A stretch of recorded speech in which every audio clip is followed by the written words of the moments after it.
Agarda siz ham testosteron olib qomatingizni chiroyli saqlashni xohlasangiz, unda bu videoni albatta ko'ring. Chunki bu videoda aynan testosteronning zararli ta'sirlari, zararli oqibatlari, hattoki sizni treneringiz aytmagan hamma ma'lumotlarni bugun ochib beraman. Tanani kuchaytirish uchun tashqi tomondan qabul qilayotgan preparatlarning har doim ham foydali tomoni bor degani emas. Bugun biz sizlardan aynan yosh avlodlar, ya'ni yosh erkaklar yaxshi ko'rib, aynan ukol formati yoki tabletka formatida qabul qiluvchi testosteron haqida gaplashamiz. Bilamiz, hozirgi kunda yosh avlod internetdan foydalanish juda ham erkin va shu tufayli har qanday preparatlar, ya'ni testosteron terapiya qilish imkoniyatiga ega.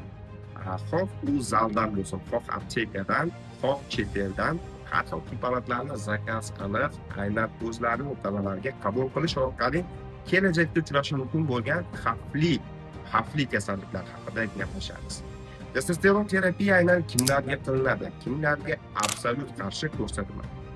Demak, testosteron terapiya dastlab bu terapiyaning maqsadi aynan tanadagi testosteron miqdorini normada ushlab turish. Bu yosh o'tgan sari, ya'ni erkaklar xohlaymizmi yo'qmi, 40 yoshdan o'tgandan keyin bizni tanamizda aynan tuxumda 98% testosteron ishlab chiqarilish bazasi bo'lgan tuxum sekingina funksiyasi pasayadi va kundan kunga o'zimizni holsiz his qilamiz va bunda aynan tekshiruvlar natijasini bilgan holatda biz testosteron terapiya erkaklarga buyuramiz.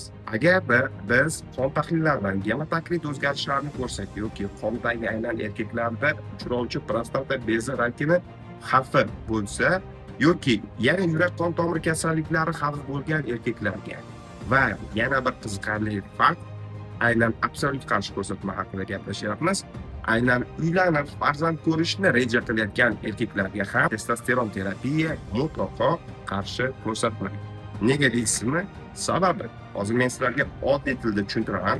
Tashqi tomondan aynan bir tuxumni bir zavod deb oladigan bo'lsak, biz tashqi tomondan qabul qilayotgan mahsulot bu testosteron deb olsak, tuxumdan ishlab chiqarilayotgan testosteron, ya'ni mahsulot tashqi tomondan kelayotgan arzon mahsulot hisobiga zavod ishlash xususiyatini pasaytiradi, ya'ni kamaytiradi. Yillar davomida testosteron qabul qilib yurgan aynan erkaklarda tuxumlarning hipertrofiyasi, hattoki atrofiyasi holatlarini men o'zim praktikamda ham juda ko'p kuzatganman. Va shuning uchun yoshlarga, aynan uylanish arafasida yoki uylanib farzand ko'rishni reja qilayotgan erkaklarga testosteron terapiyani mutlaqo tavsiya etmayman. Va yana kimlarga tavsiya etilmaydi? Kimlarga tavsiya etilmaydi? Yurak qon tomir kasalligi xavfi bor erkaklarda. Sababi aynan testosteron qonni quyuqlashtirib yuboradi va eritrotsitoz deymiz, ya'ni eritrotsitdan parchalanish tezligini kuchaytirib yuboradi. Buning oqibatida tronlar hosil bo'lish ehtimoligi oshadi. Shuning uchun faqatgina tekshiruvlardan o'tgandan so'ng, agarda erkak kishida mutlaqo qarshi ko'rsatma bo'lmasa, bemalol terapiyani boshlasa bo'ladi. Ikkinchisi, bu prostata bezida yoki qayerda onkologik jarayon rivojlanayotgan bo'lsa, testosteron terapiya orqali bu jarayonni tezlashtirib olishimiz mumkin.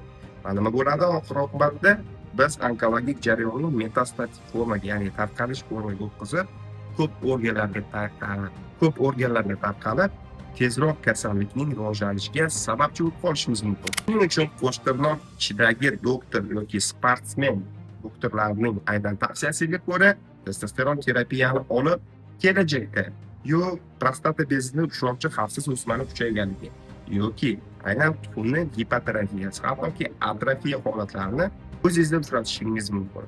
Lekin ba'zi bir aynan sportsmenlarda ham uchrovchi yana bitta zararli tarafi. Bu nima? Aynan ko'rinish tomondan bu ginekamastiya, ya'ni ko'kraklarning osilib chiqib ketishi.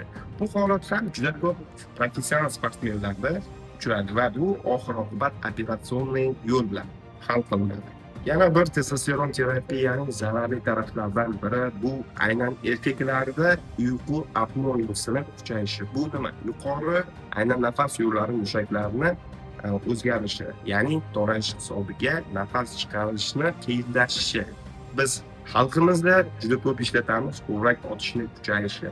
Natijada esa miyada aynan kislorodga bo'lgan talabning kuchayishi, hattoki bo'yin atrofida shish holatlari kuzatilishi ham mumkin. Agarda sizga video yoqqan bo'lsa, like bosing, fikringizni kommentariyada qoldiring. Biz sizlarga yanada chuqurroq tushuntirishga harakat qilamiz.